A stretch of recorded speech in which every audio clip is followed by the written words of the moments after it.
is Kristen here from Anytime Fitness Australia's Health Hub, and today we are covering the topic of sleep.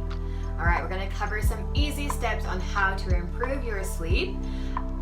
Personally, I love my sleep. I cherish it.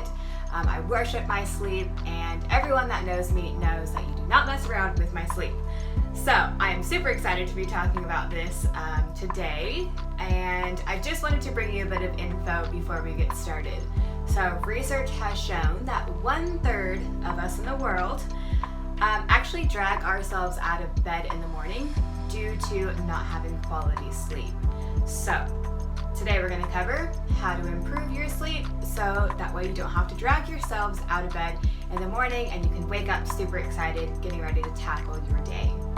Alright guys, so step number 1 is going to be creating your sleep oasis environment. So when you are getting ready for bed and you're winding down, you want to create an environment that's going to be stress-free, distraction-free.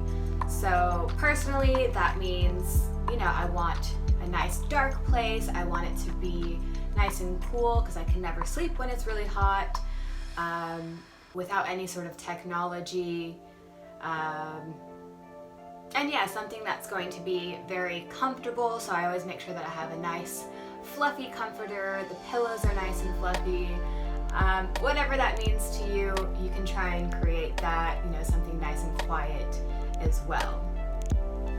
Step number 2 is going to be to wind down before going to bed. Think about winding down from your day, decompressing. Things that, for me personally, have helped is to make sure that I get all of my work done before I sit down and have dinner.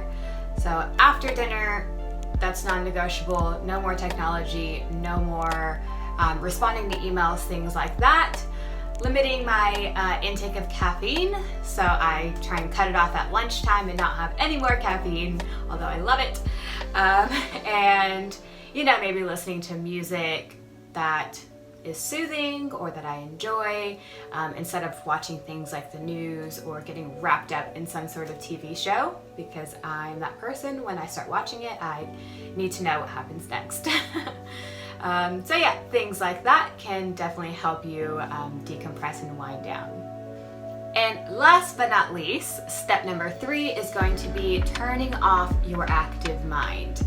Now, personally, this is probably the hardest one for me because I always feel like I have so many ideas and I get super excited and then I just want to keep digging and going further. So for me, I again cut it off at dinner time. If I have any sort of ideas come to mind, I will write it down and I will get back to it the next day.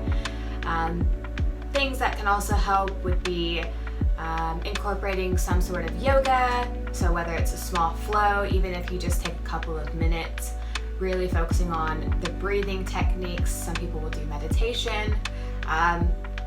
Will help you a ton to sort of wind down and switch off.